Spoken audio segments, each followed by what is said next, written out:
I ara, senyores i senyors, un fort aplaudiment pel campió de la UEFA Champions League 2001, Futbol Club Barcelona.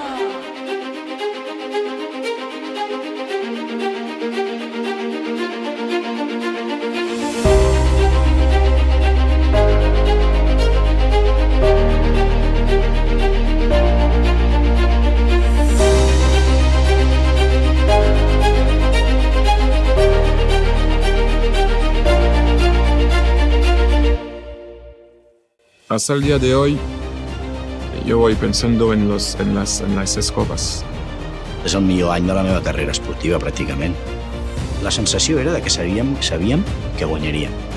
Una recuperació de pilota molt ràpida, donant l'importància a l'estratègia. De jugadores impresionante. Más de las 6 copas es el éxito que había en la ciudad.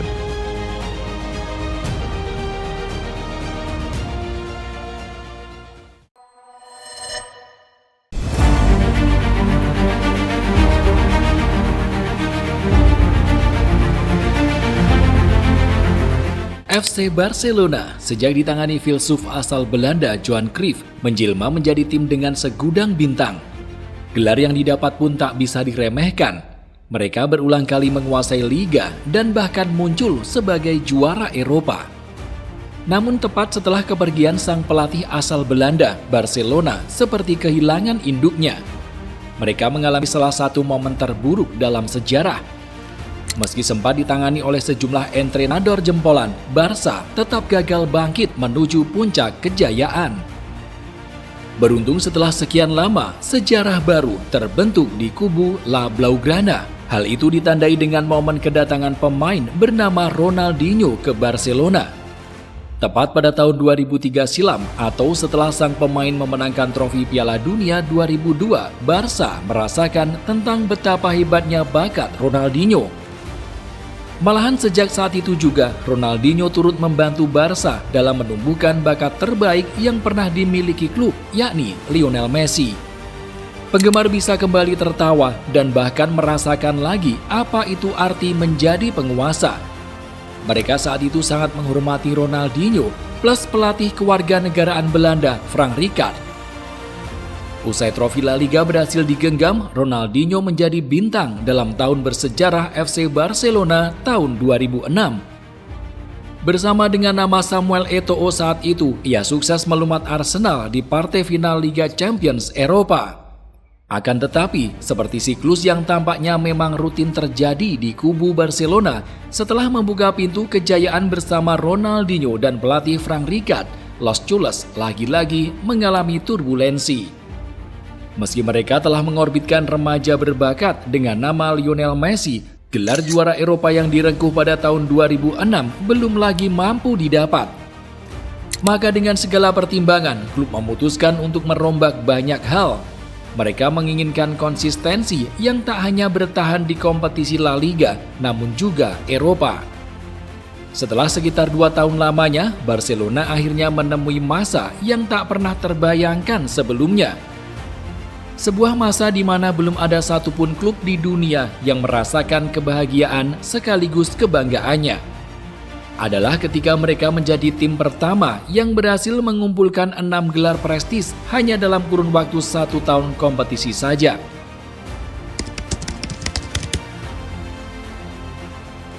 Tepat pada Mei 2008, FC Barcelona mengkonfirmasi pemecatan pelatih Frank Rijkaard dan dibarengi dengan pengumuman nama pelatih baru oleh petinggi mereka. Seperti yang telah ramai diberitakan sebelumnya, kursi kepelatihan anyar FC Barcelona resmi diisi oleh mantan pemain sekaligus legenda mereka, yakni Pep Guardiola.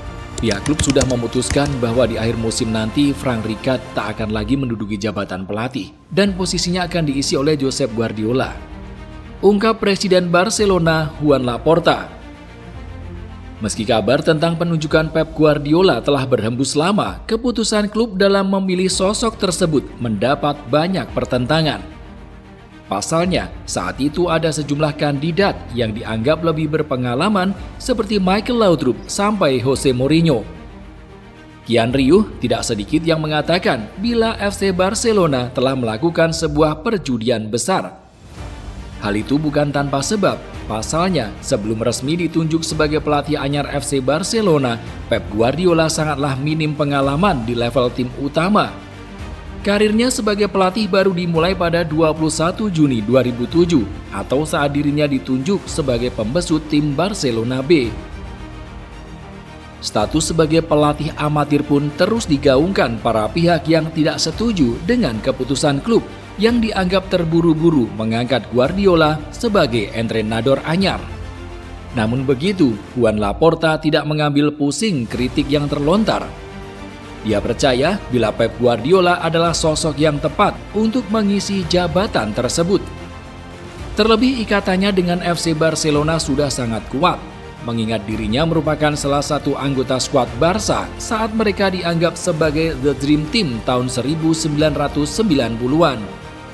Selain sempat menjabat sebagai kapten, pria kelahiran 18 Januari 1971 itu tercatat tampil di 250 pertandingan Barca. Lebih dari itu, sebanyak 16 gelar termasuk Liga Champions Eropa pada tahun 1992 sukses ia berikan kepada klub yang bermarkas di Camp Nou. Guardiola memiliki pengetahuan, ambisi dan kepercayaan diri, ucap Laporta. Dengan kedatangan Pep Guardiola, layaknya pelatih pada umumnya, dia langsung melakukan pembenahan. Berbagai hal termasuk membeli dan membuang pemain pun dilakukan.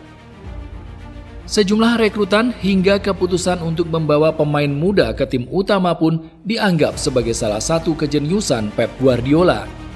Sebelum memulai musim 2008-2009, Pep Guardiola lebih dulu membersihkan pemain yang dianggap kurang berkontribusi pada taktik yang diusungnya. Perlu diketahui bahwa saat itu nama-nama yang dilepas Pep bukanlah nama sembarangan. Maka menjadi sebuah hal yang lumrah apabila banyak sekali yang terus melontarkan kritik padanya. Pertama ada Gianluca Yambrota. Baru didatangkan dari Juventus, bek kanan asal Italia itu langsung dipulangkan ke Italia yang kali ini bersama AC Milan. Kemudian ada remaja berbakat Giovanni Dos Santos yang dilepas ke Tottenham Hotspur.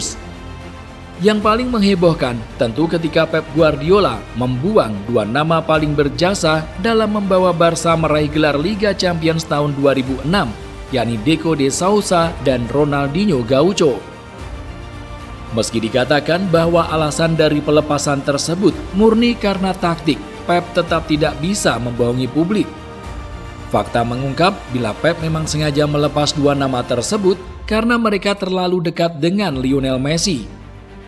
Melihat kebiasaan buruk yang ditunjukkan Deco dan Ronaldinho, Pep tidak mau mengambil resiko. Maka dari itu, demi menjaga kesucian anak emasnya di Barcelona, Pep rela membiarkan pergi Deco dan Ronaldinho yang masing-masing ditransfer ke Chelsea dan AC Milan. Sejatinya, saat itu Pep juga ingin sekaligus melepas Samuel Eto'o. Akan tetapi, niat tersebut urung terjadi usai tidak ditemukan kesepakatan dengan tim peminat. Melepas sejumlah pemain termasuk dua bintang di dalamnya, tugas Pep selanjutnya adalah mengumpulkan pemain-pemain yang dianggap bisa memberi kontribusi besar. Dalam hal ini, Pep lebih dulu meminta manajemen untuk mendatangkan Seydou Keita dari Sevilla. Belum cukup, dia lantas membawa serta Dani Alves dari tim yang sama. Dengan dana yang nyaris menyentuh angka 50 juta euro, Pep resmi mendatangkan dua andalan tim rival tersebut. Lalu, Pep memutuskan untuk memulangkan Gerard Piqué ke Camp Nou yang ketika itu tampak kesulitan berkembang di Manchester United. Selain Piqué, nama tenar di kompetisi Inggris lainnya yang ikut dibawa adalah Alexander Lev. Bintang Arsenal itu ditebus dengan mahar senilai 11,8 juta euro. Demi mengusung taktik yang akan sangat mengandalkan para gelandang, Pep Guardiola tak lupa untuk memanggil Sergio Busquets yang ketika itu baru berusia 20 tahun dari tim Barcelona B. Meski tidak ada yang mengenal siapa Busquets sebelumnya, permainan pelan namun pasti yang ditunjukkan sang gelandang boleh dibilang sebagai salah satu sihir terbaik yang diorbitkan oleh Pep Guardiola. Kedatangan para pemain tersebut pun melengkapi sejumlah penggawa andalan yang sudah lebih dulu menduduki tim utama seperti Charles Puyol, Xavi Hernandez, Andres Iniesta, sampai Lionel Messi.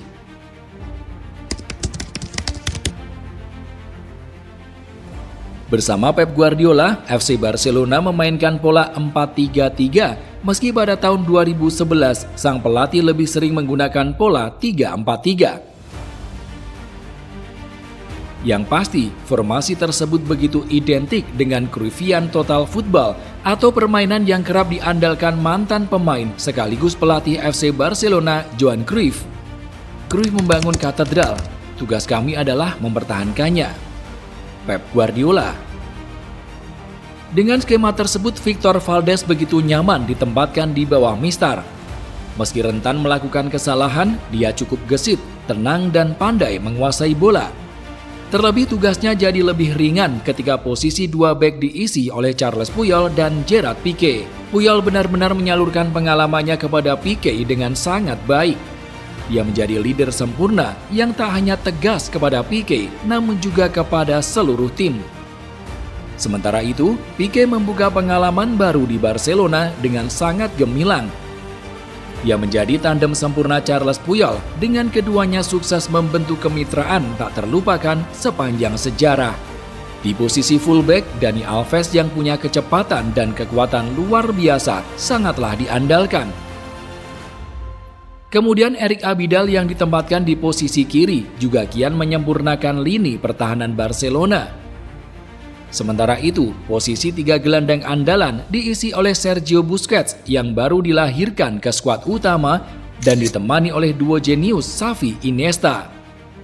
Ketiga pemain tersebut melakukan kombinasi yang pas sehingga memudahkan para penyerang depan untuk melakukan gempuran. Berlanjut ke depan, FC Barcelona ketika itu juga memiliki salah satu trio mematikan di Eropa. Diisi oleh Thierry Henry, Lionel Messi, dan Samuel Eto'o, Barcelona tak pernah kesulitan ketika harus menjebol gawang lawan. Secara umum, dengan skema 4-3-3, FC Barcelona sangat mengandalkan umpan pendek cepat dan melaju ke depan sesegera mungkin untuk menghancurkan lini pertahanan lawan. Atau setelah taktik tersebut membuat dunia terkesima, diketahui bahwa Pep Guardiola moncar bersama taktik bernama Tiki Taka.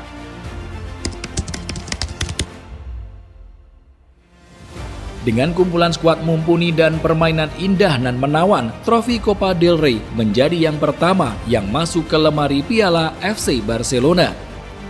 Pada musim 2008-2009, tim besutan Pep Guardiola mampu mengandaskan Athletic Bilbao 4-1 di Stadion Mestalla, Valencia. Gol El Barça masing-masing dicetak oleh Yaya Toure, Lionel Messi, Bojan Krkic, dan Xavi Hernandez. Sementara Bilbao hanya mampu melesakkan satu gol melalui Gaizka Toquero. Selain Copa del Rey, superioritas FC Barcelona juga berlanjut ke kompetisi Eropa. Pada musim 2008-2009 silam, Barca harus melewati hadangan banyak tim besar. Berhasil menjadi jawara grup C, mereka bertemu dengan Lyon di babak 16 besar. Di leg pertama, Barca sempat ditahan imbang di Perancis. Beruntung ketika pertandingan kedua digelar di Camp Nou, Lyon sukses dihancurkan dengan skor telak 5-2. Berlanjut ke babak perempat final, lawan mereka kali ini adalah FC Bayern. Dalam dua pertandingan, FC Barcelona mampu menutup perlawanan tim asal Jerman dengan skor agregat 5-1. Berhasil mengandaskan Bayern, ujian terberat Barcelona datang di babak semifinal. Saat itu mereka harus berhadapan dengan Chelsea yang dihuni oleh banyak pemain bintang. Benar saja, mereka ditahan imbang di Camp Nou dengan skor 0-0. Kemudian di laga kedua pun hasil imbang masih menghiasi pertandingan kedua tim. Bedanya, kedua tim sama-sama berhasil mencetak satu gol, di mana ini menjadi keuntungan besar buat La Blaugrana setelah terdapat aturan gol tandang. Meski melewati hadangan tersebut dengan sentuhan kontroversi, Barca tetap dinyatakan sebagai pemenang dan lolos ke final melawan Manchester United. Tanpa kesulitan berarti, di Stadion Olimpico, armada Katalan mampu membungkam sang juara bertahan Manchester United dengan skor 2-0 berkat gol yang dicetak oleh Samuel Eto'o dan Lionel Messi. Ketika Copa del Rey dan Liga Champions Eropa sukses ditaklukkan, keraguan terbesar publik terhadap kinerja Pep Guardiola tertuju pada persaingan di kompetisi La Liga. Ya, pada musim 2008-2009 tidak sedikit orang yang meragukan kemampuan Pep dalam meramu taktik. Kekalahan 0-1 atas Numancia pada pertandingan perdana La Liga membuat pria pelontos ini semakin dihujani kritik.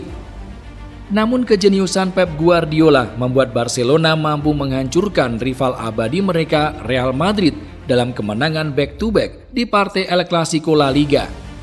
Menang 2-0 di Camp Nou, El Barça berhasil mempermalukan Los Blancos dengan membantai Raul Gonzalez dan kolega dengan skor telak 6-2 di Santiago Bernabeu.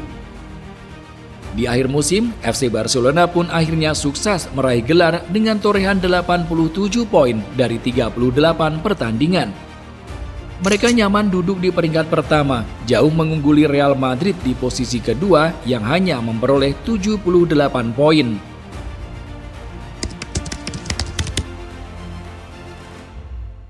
Menjadi tim dengan raihan 3 gelar dalam satu musim kompetisi saja sudah hebat. FC Barcelona malah belum mau berhenti menjadi juara di kompetisi besar lainnya. Menjadi jawara Liga Champions Eropa jelas membuat Barcelona berkesempatan untuk bertanding di laga UEFA Super Cup dengan lawan Shakhtar Donetsk sebagai pemenang kompetisi Liga Eropa. Kedua tim melaksanakan pertandingan di Stadion Stade Louis II, Monaco. Di laga itu, Barcelona menang tipis 1-0 melalui gol tunggal Pedro Rodriguez di menit 115. Pemain yang diangkut dari tim muda Barcelona itu sukses memanfaatkan umpan Lionel Messi untuk membawa Barcelona meraih gelar juara UEFA Super Cup musim 2008-2009. Masih berlanjut, kedikdayaan FC Barcelona juga tak terbendung di pertandingan Piala Super Spanyol. Berhadapan dengan Athletic Bilbao, Barca menang dengan skor agregat 5-1. Pada leg pertama, Los Culés menang dengan skor 2-1, sementara di leg kedua, mereka menang dengan skor 3-0. Satu lagi yang menjadikan Barca sebagai tim paling istimewa ketika itu adalah saat gelar FIFA Club World Cup mampu masuk ke lemari piala. Ya, gelar juara FIFA Club World Cup yang dihelat di Uni Emirat Arab menjadi penutup tahun sempurna Barca. Bertempur di jajar Sport City Abu Dhabi, Barca sanggup menumbangkan kampion Piala Libertadores Estudiantes dengan skor 2-1, sekaligus memastikan diri sebagai tim terbaik di planet bumi. Raihan tersebut benar-benar memberi kebahagiaan kepada para penggemar. Bahkan tak sedikit penggemar sepak bola yang mengakui kualitas FC Barcelona sebagai tim paling superior ketika itu. Khusus buat Pep Guardiola, dia yang saat itu masih berusia 38 tahun benar-benar menjadi sebuah fenomena. Kehadirannya yang dicap sebagai pelatih amatir lantas segera dikenal sebagai kejeniusan seorang pelatih muda yang telah mengubah sejarah sepak bola. Dengan raihan prestasi itu pula, lengkap sudah kebahagiaan FC Barcelona. Mereka menjadi tim pertama yang meraih 6 gelar dalam satu musim kompetisi sebelum disamai oleh FC Bayern sekitar 1 dekade berikutnya.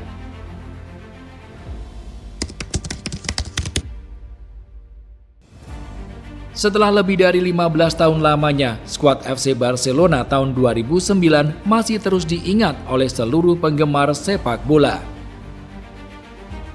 Dari seluruh skuad yang tergabung dalam tim superior ini, Victor Valdés yang berdiri sebagai penjaga gawang saat ini bertindak sebagai pelatih kepala Real Avila. Sementara itu, Charles Puyol menjadikan asisten eksekutif FC Barcelona sebagai pekerjaan terakhirnya di sepak bola.